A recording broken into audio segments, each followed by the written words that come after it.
I love words, and words don't matter. The paradoxical realization that I've made about the general art of communication. Words don't actually have any substance to them. And all that words do, all that they were ever made to do, was point to the truth. Point to pure experience. Point to what is. But they are not truth encapsulated. It's funny that while saying this, I still feel the need to cater my words to make sure that they're as accurate as possible. And there's nothing wrong with that, but the thing is, I can strain every nerve to say everything with the most accurate words that I can. You know, in the purest, most fulfilling, highest standard kind of way. And it won't really matter all that much, because everything is just what it is, regardless of the words that I say.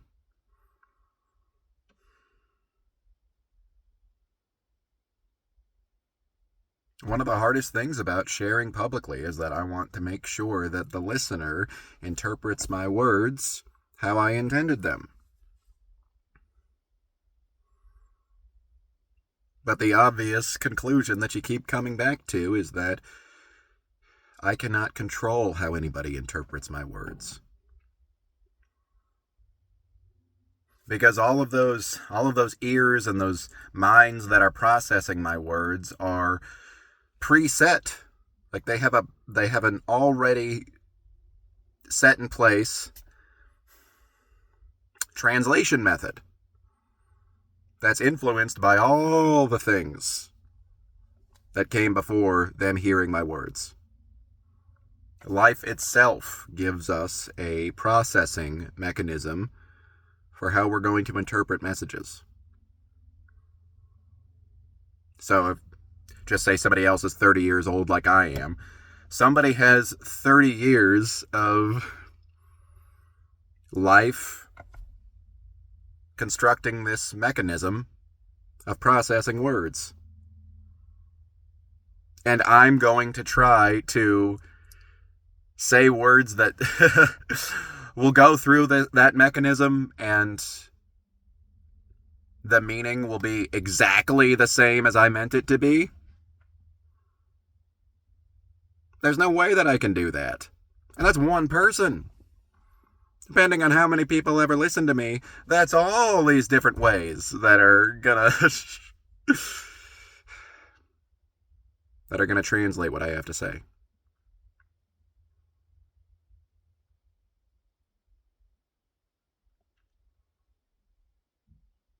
And all of those minds out there obviously already have this freedom. But I'm realizing that I need to grant them the freedom to process what I say however they do.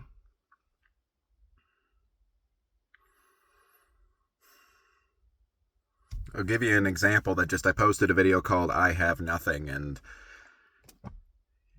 some people thought that I was being pessimistic with saying that, where I thought the message of it was extremely positive. Where my point of it was that I don't have anything on any sort of permanent universal basis except for whatever you want to call it. Awareness, the Tao, the ultimate essence, however you want to phrase it.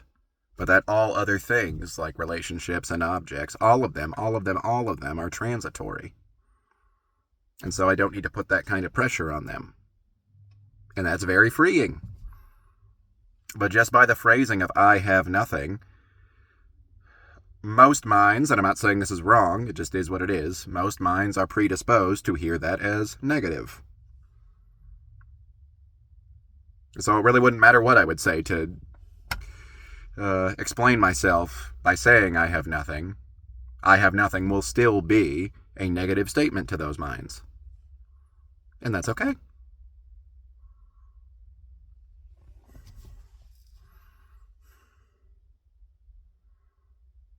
Yeah, I mean, I love communication. I love words, obviously, by virtue of the fact that I do this. I love those things. I love expression of all kinds.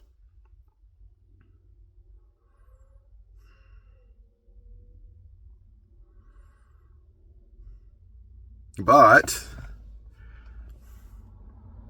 I can't put the pressure on words to try to be reality as it is. Because I will just fail and fail and fail and fail. So I'm just removing that expectation. I used to be so dependent on words. I used to listen to tons and tons and tons of spiritual audiobooks and podcasts and, just general musings, just in the hope that these words would somehow make my reality the same as this enlightened person that I was listening to.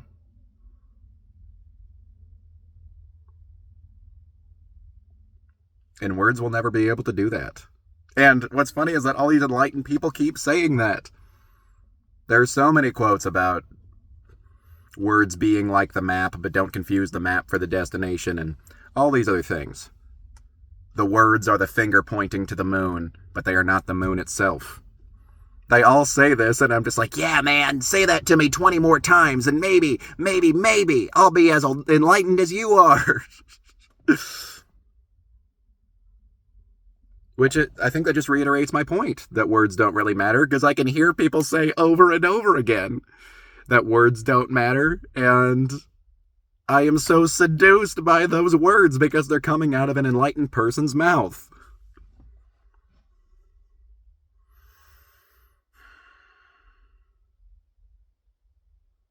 It's the way I felt about my videos where I have made some videos that are scripted here, and I think that they're good on their own merits in some way. But the process of writing the script and trying to adhere to the script already creates this level of perfectionism for me to say it exactly how I wrote it down and planned it. Have it be absolutely as meaningful as when I conceived of it. And so my solution is I'm going to have no conception of how these words will come across.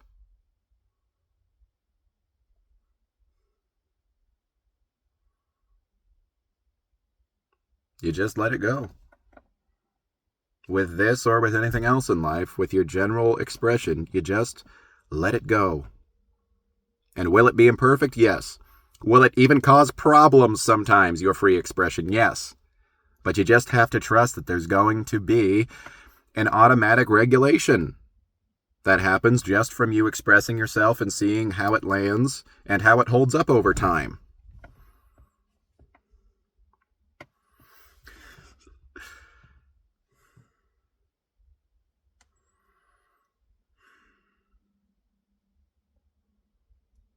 The only person who it matters, whether or not I sort of appease their standards, is me.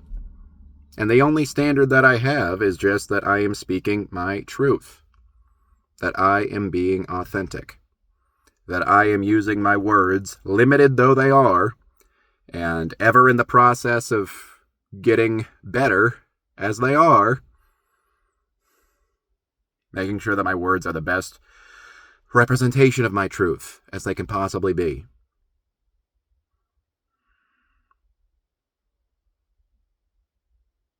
Because that's so much fun, and it's also so much fun. And these two things work in great support of one another. Is after I'm done saying it, shutting up and being quiet and closing my eyes and being still.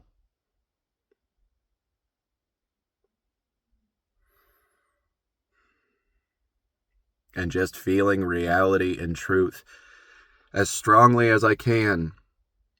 Because reality and truth is always accurate and right and a perfect representation of itself.